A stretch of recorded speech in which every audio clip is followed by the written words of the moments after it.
What does it mean for art to be political? Well, let's start simply and naively. Perhaps art is political if it conveys to the audience an explicit political message. If a song, for example, contains lyrics which seek to convince an audience of a political argument, or which portray a political topic in a way which favours a particular position, that song is political. This often seems to be what many people mean when they say a piece of art is political, and importantly, this definition of politics in art is often viewed unfavourably. It's something that many, who would rather that art and politics were kept separate, seek to avoid.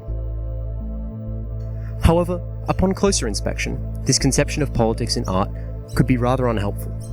In particular, the borders around what counts as a political argument or a political topic are especially fuzzy, and in fact encompass a great deal more than may first be apparent.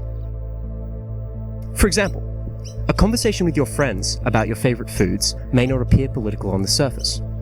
But not only is food extremely closely linked to cultural and national identities, and governed by the availability of ingredients, resources, and infrastructure required to produce and prepare it, it is also a commodity, created and sold by people with political interests.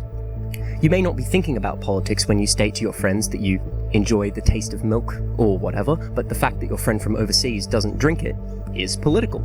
The practices of the industry that produces the milk you drink are political. The pay and working conditions of the people who processed and sold the milk are political. Not to mention that whether or not the cow from which the milk actually came could even be considered a being with political interests is extremely political, and also extremely controversial.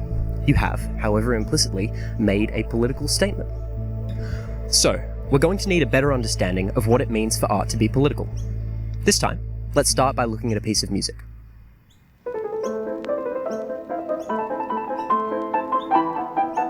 Alla Turca is a very well-known piece by classical composer Wolfgang Amadeus Mozart.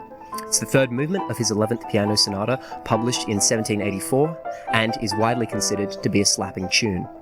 The movement is in rondo form, and as the name suggests, is an example of the Turkish movement in European classical music, which sought to imitate the sounds of Turkish military bands. This itself was a subset of the Orientalism movement, which aimed to reproduce and appropriate various aesthetics and elements of what was considered Eastern culture within the context of European art. Interestingly, comparing Alla Turca to the styles of music that supposedly inspired it reveals a considerable lack of similarities.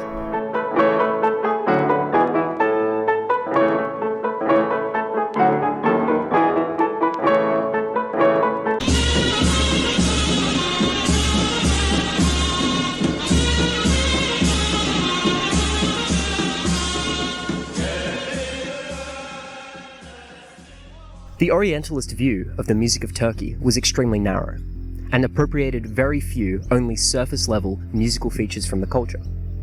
And this is because composers such as Mozart were not aiming to authentically represent the music of Turkey. They wanted to employ an aesthetic of exoticism and foreignness to appeal to a European audience, who, as a result of the colonial political structures which dominated the world at the time, largely viewed Eastern culture as a primitive curiosity to be studied. So, this piece, which contains no words and makes no explicit political statement, only exists as it does because of a set of political circumstances which it actively engages with and participates in. It is political. And this shows us quite clearly that the concept of a piece being explicitly political isn't very useful either.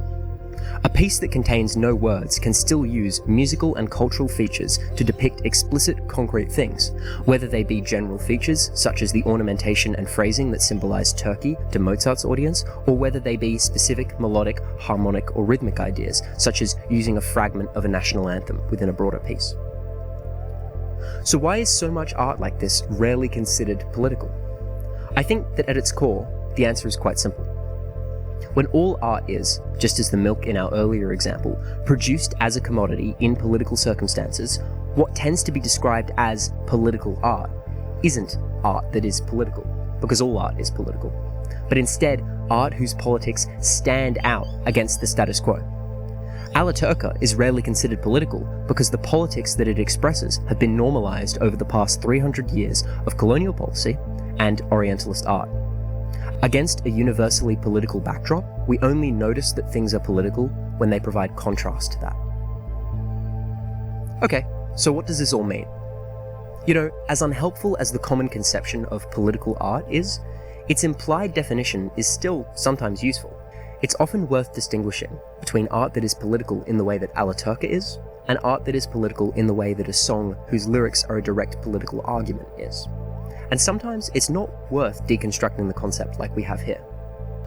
So I suppose what I take issue with isn't the dishonesty of the rhetorical concept of political art on the face of it.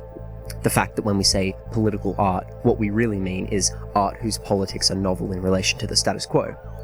What I really take issue with is the implication that political statements that fit within that status quo, that don't stand out, deserve to remain invisible. So, the next time a piece of art is presented to you as apolitical, I would encourage you to keep an eye out. Don't confuse political hegemony with political neutrality.